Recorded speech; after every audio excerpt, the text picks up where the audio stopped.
Okay, if you're watching TV these days, you can't help but be just overloaded and bombarded by the silliness, the meanness, really, the pharmaceutical advertising meanness about blood-thinning drugs. Now, listen, folks, let me be very clear here. Blood-thinning drugs are among the most deadly, toxic pharmaceutical medications anybody can take.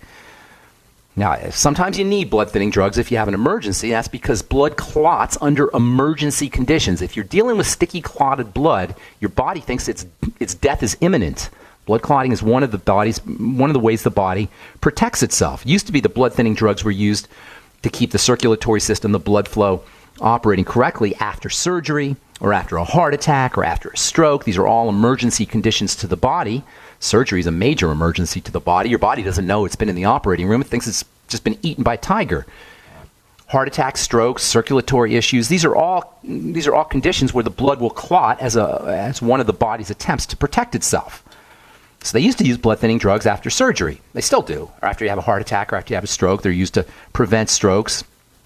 And they're used to prevent the clotting that can occur after strokes. When the rhythm of the heart or the beat of the heart is thrown off, when you have arrhythmias, the same thing can happen. Blood can sort of pool up. It can become sluggish. And this can lead to clots. Again, this can create an emergency in the body. Long story short is arrhythmias, atrial fibrillation, which we talked about yesterday, can lead to blood clots.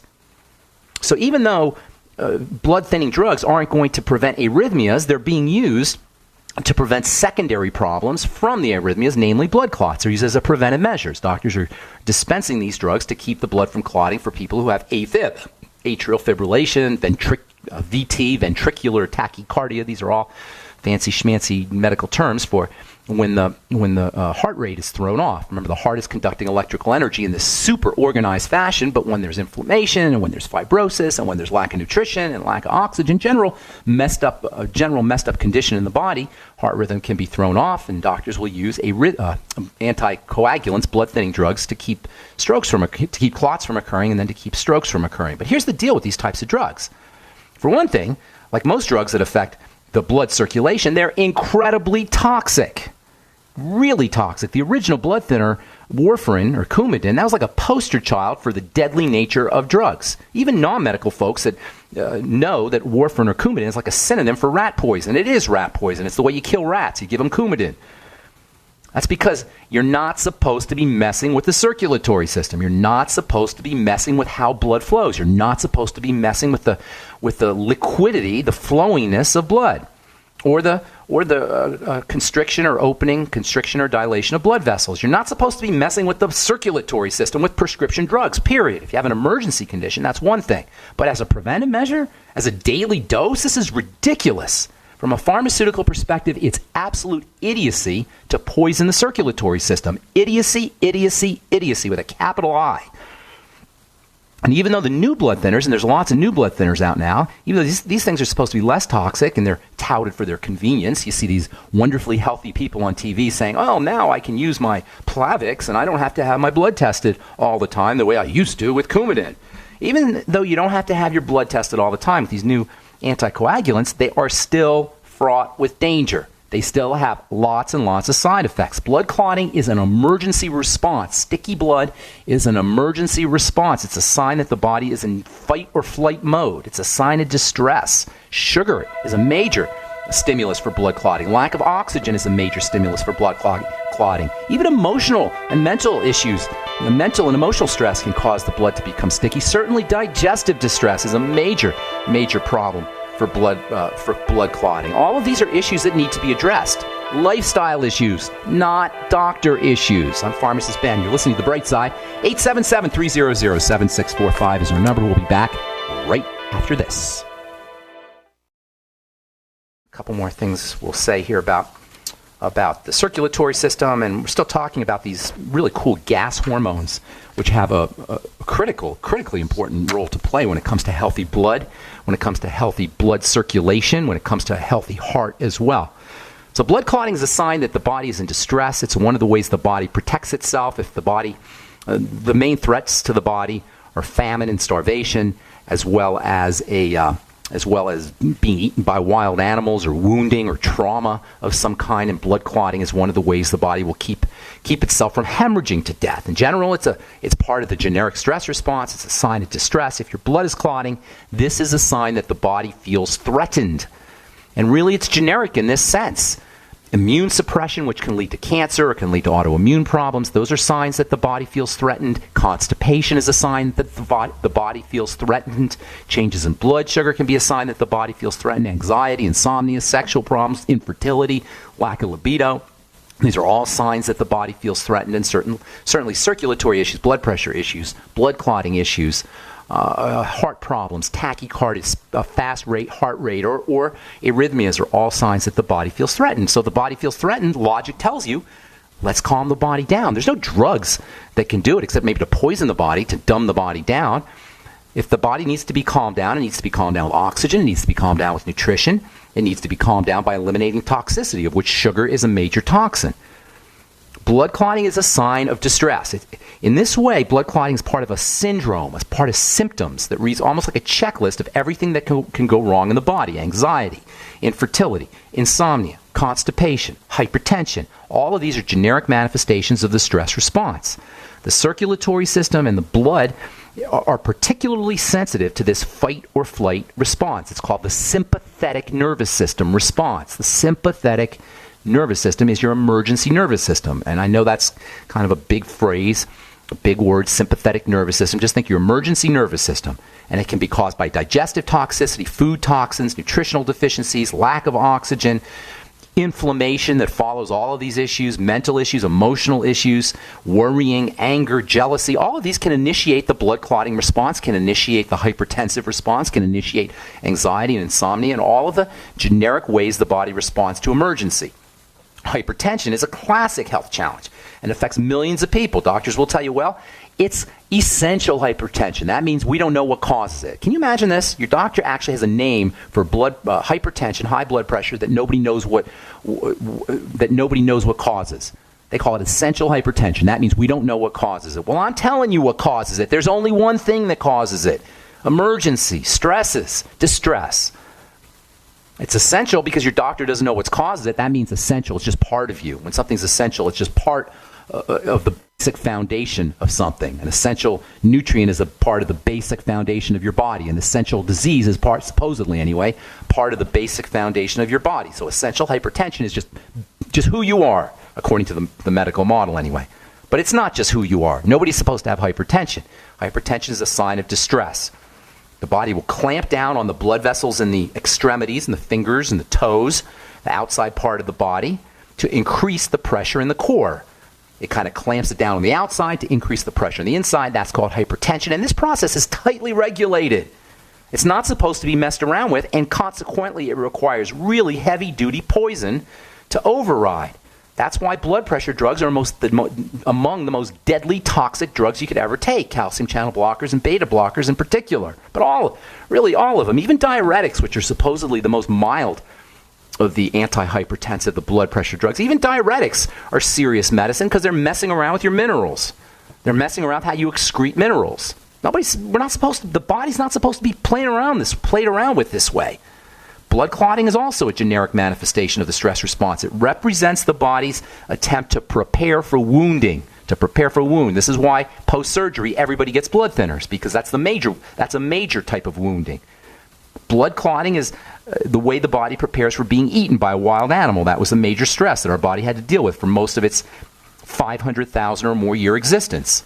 Lack of oxygen can do it. Poor nutrition can do it. Digestive toxicity can do it. All these are stressors that can lead to clots. In other words, when the blood is clotting, the body's initiated an emergency response, and you're not going to be able to turn it off without removing that emergency. Unless you massively poison the body, unless you massively poison the circulatory system. And this is why blood-thinning drugs are so deadly, deadly toxic. But not to worry. Not to worry. You don't need a blood-thinning drug. Get yourself on a good nutritional supplement program, number one, especially one that features vitamin E and omega-3 fatty acids, which are tremendously blood-thinning. Make sure you're deep breathing. Oxygen is also tremendously blood-thinning, and lack of oxygen is blood clotting. And it's a vicious downward spiral, because when the blood clots, you get less oxygen and more clotting, and less oxygen and more clotting. And you know what else? The body makes its own anti-clotting medicine. It makes its own blood-thinning medicine. By the way, it makes its own anti-arrhythmic medicine. And one of the most interesting strategies, one of the most interesting blood-thinning mechanisms and anti-arrhythmic medicines that the body makes are these gas transmitters that we've been talking about, these gas hormones. So we think of hormones and we think of chemistry in the body. We don't think of gases, but gases are hormones too. We talked about carbon monoxide. That's a blood thinning and blood vessel opening hormone, gas hormone. For the body to be healthy, organs and tissues have to be healthy and cells have to be healthy. And for cells to be healthy, they have to be able to talk to each other. That makes these hormones and these gas hormones very important. Cells communicate with each other via hormones, and this is especially true with the heart, with heart rhythm, especially because for the heart to beat appropriately, cells have to talk to each other appropriately. Think about it. You've got a heart, it's made up of billions of cells, and for electricity to propagate, through the heart, for electricity to propagate, to spread, for an electrical wave to spread through the heart, it has to go cell to cell to cell. And this requires communication. In fact, heart-cell communication is the quintessential example of cells talking to each other. For an electrical current to pass through the heart in this organized and coherent way to create a beat, think about it. Your heart is beating 2 or more billion times in a lifetime. 2.5 billion times in a lifetime. Depending on how long you live and how fast your heart beats. By the way, the slower your heart beats, if you can get your heart to beat more powerfully and more slowly, the longer you'll live for this very reason. In any case, for the heart to beat correctly, cells, the microscopic little cells that make up the heart, have to talk to each other correctly. And if for an electrical current to spread or propagate coherently, cells have to talk with each other, and this is the realm of hormones, the chemicals of communication.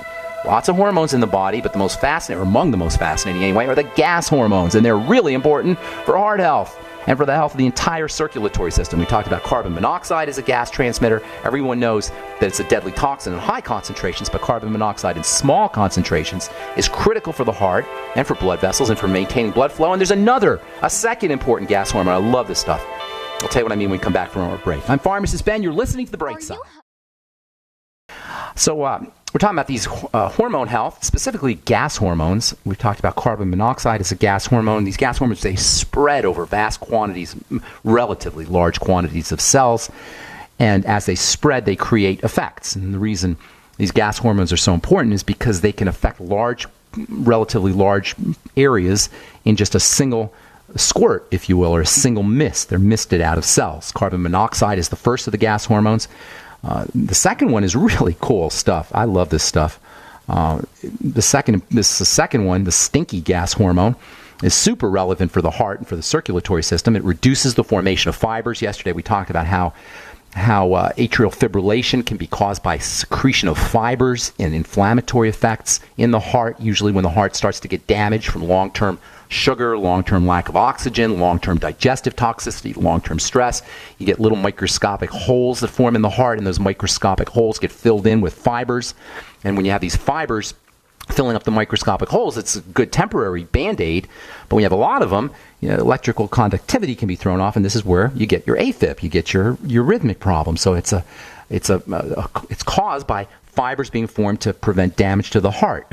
Fibers prevent damage to the heart, and the fibers cause these arrhythmias. Well, it turns out that these gas hormones, specifically the stinky gas hormone, can have a slowing down effect on fibrosis in the heart, improving arrhythmias. It also has, like carbon monoxide, a relaxing effect on the heart, and it can help stabilize arrhythmias. This stuff is actually being experimented with as a way to put people in suspended animation after they have a traumatic injury, or even for time travel. If you saw the movie Interstellar, you know that putting people in suspended animation is a science fiction and science strategy for long-term space travel. And this stuff, this gas hormone, this stinky gas hormone, is actually being experimented with to induce suspended animation. It can induce suspended animation in cells. Animals use it when they go into hibernation. This stuff is derived from sulfur, which accounts for its stinkiness. And by the way, sulfur is unfortunately deficient in American diets and in the soil. Sulfur deficiency in the soil is a very important problem. Using MSM sulfur, eating animal products, eggs and dairy and meat is the way we're supposed to get sulfur. If you're a vegan, beans and Let's see, what other good sources of sulfur? Beans are legumes in general, your major sources of vegan sulfur. In any case, the second gas hormone is called hydrogen sulphide. It's stinky stuff. Like the other gasotransmitters or gas hormones, it's a vapor. It's misted across cells. It's the stuff that gives rotten eggs its smell, hydrogen sulphide. Hydrogen sulphide gives rotten eggs their characteristic odor or malodor. And it's made by bacteria in the colon, as we all know. Most especially E. coli in the colon make this hydrogen peroxide. E. coli is responsible for a lot of disasters in the body, including food poisoning, but also fart poisoning. That's right, flatulence. Of course, not all flatulence is odorous. Most flatulence is not odorous, but there's two ways odorous gases can be produced. One is, or two ways gases can be produced, flatulence gases. One is from air that gets into the digestive tract, from eating or from the blood maybe. And the second is from bacteria, E. coli. By the way, do you know the word fart is the oldest word in the English language, or at least one of the oldest words in the English language? This is all hydrogen sulfide, and we've all smelt this E. coli handiwork, this E. coli byproduct, and as embarrassing as it might be, passing gas is actually one of the most common of all bodily functions.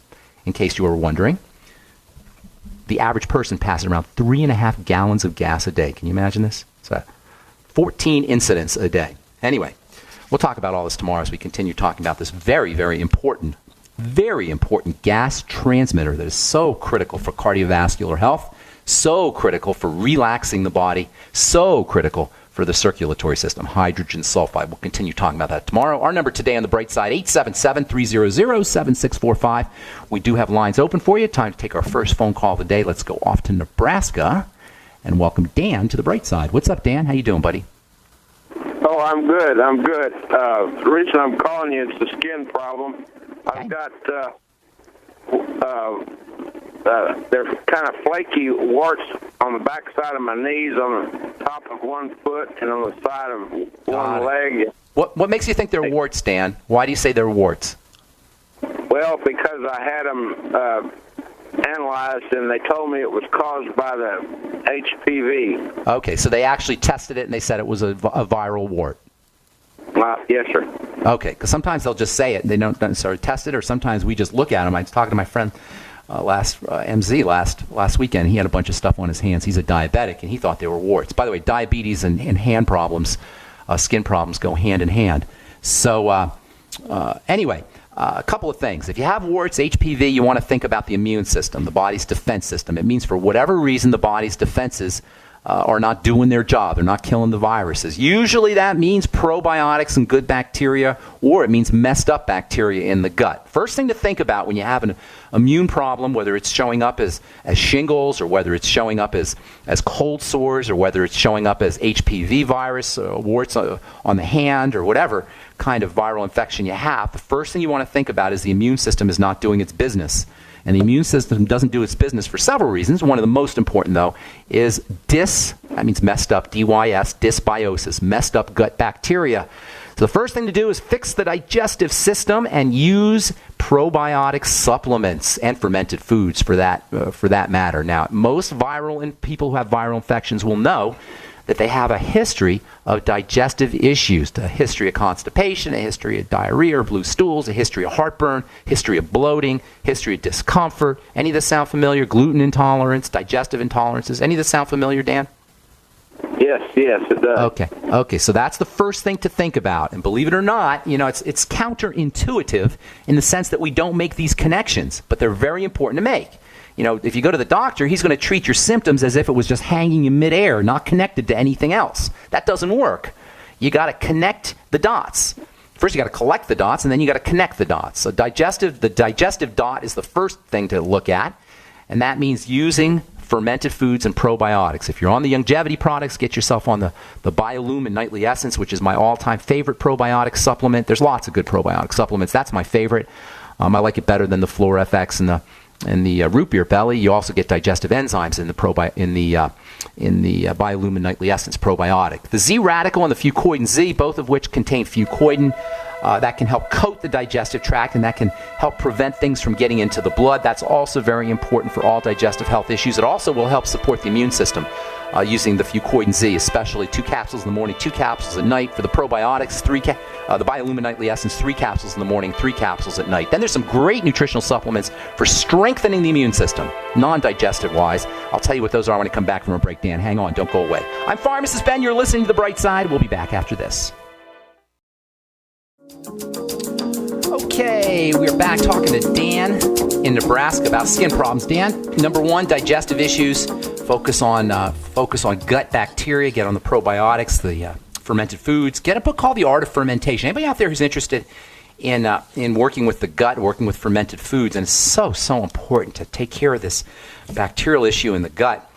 Get a book called The Art of Fermentation if you want to use probiotic-rich foods. It's super easy to read, lots of great recipes. The Art of Fermentation, one of my favorite fermentation or gut bacteria books for recipes. Okay. So, Art of Fermentation, fermented food, sauerkraut, miso, tempeh, probiotic supplements, etc. Use the Z radical and the Fuchs Z. That will help patch up the gut. Aloe vera will do the same thing. Noni juice will do the same thing. Bone soup not only has these cartilage factors that coat the gut. This is, by the way, this is not just for Dan. This is for anybody dealing with leaky gut syndrome, anybody dealing with autoimmune disease. That's one of the key ideas on the bright side. You take care of the gut, you're going to take care of lots of symptomology, including skin problems. So noni, bone soup, aloe, these will all coat the digestive tract. Then also supporting the immune system directly with nutritional supplements, of which vitamin C is the king of all immune-boosting supplements, and we don't get anywhere near enough vitamin C, in my opinion. 1,000 to 2,000 milligrams a day of vitamin C. You'll get that in the Beyond Tangy Tangerine if you're using the longevity products. Sip on the BTT always. Selenium is mega important for the immune system, for building immunity. 400 to 600 micrograms a day of selenium. Use the Ultimate Selenium. That's a good source of selenium. It's a deluxe source of selenium. And then zinc is maybe the most, along with selenium, those are the 2 most important immune system building minerals. 50 milligrams of zinc. I like the picolinate form, Picolinate, picolinate, zinc picolinate form. Stay away from the cheapo zinc. I call it the Walgreens zinc, but you get it at all the discount drugstores and Kmart, etc. Stay away from that kind. That'll give you a stomach upset more than anything else. And that's, if you're ever taking zinc and it upset your stomach, that's usually the zinc sulfate form or the zinc gluconate form. Those are the cheapo forms of zinc. Zinc picolinate is slightly more expensive, not that much more, but it's much easier for the body to handle. 50 milligrams a day. Very important for the immune system. Then keeping things down, keeping things out of the body that suppress the immune system, that's also important. And sugar is the main bad guy when it comes to immune system suppression. And keep in mind, oatmeal is sugar, and cornflakes are sugar, and rice is sugar, and potatoes are sugar, fruit juice is sugar, desserts are sugar, and if we like it, it's probably sugar. I'm not saying zero tolerance, Dan, but just keeping your intake as low as possible. And then using the sweeties to help your body process sugar, as well as the Beyond Tangy Tangerine, so getting on the Healthy Start Pack. And then topically, if you want to use something topically, although it's not a topical problem, it's not an on top of the skin problem, it's an internal problem, but if you want to do something topically, look for vitamin C, fatty vitamin C.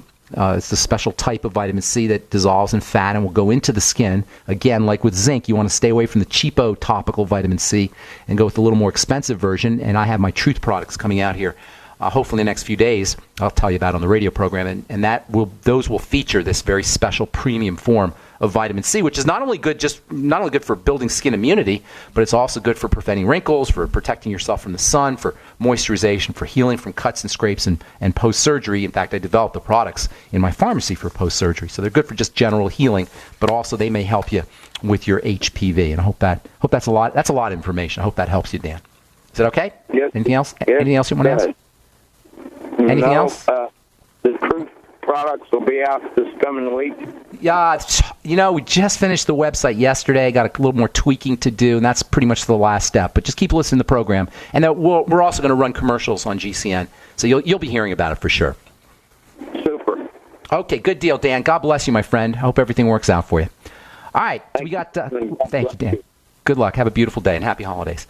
Okay, 877-300-7645 is our number. Got some lines open for you and a few more minutes to talk to you, if you will. This whole idea of the intestinal bacteria, I know we talk about it all the time. It is so critical to understand. Yesterday, an article was published in, this is actually put out by the Louvain Drug Research Institute. I believe they're in Italy, or they're in Sweden.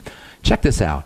The intestinal immune system, that is the immune system that's located in the intestine, specifically probiotics, good bacteria in the immune system, control body weight. We've been saying this on the bright side for so long. Not only do they control body weight, these probiotics, these gut bacteria, not only do they control body weight, but they also are involved in the control of energy metabolism. This is the key link in what I call the triangle of disease.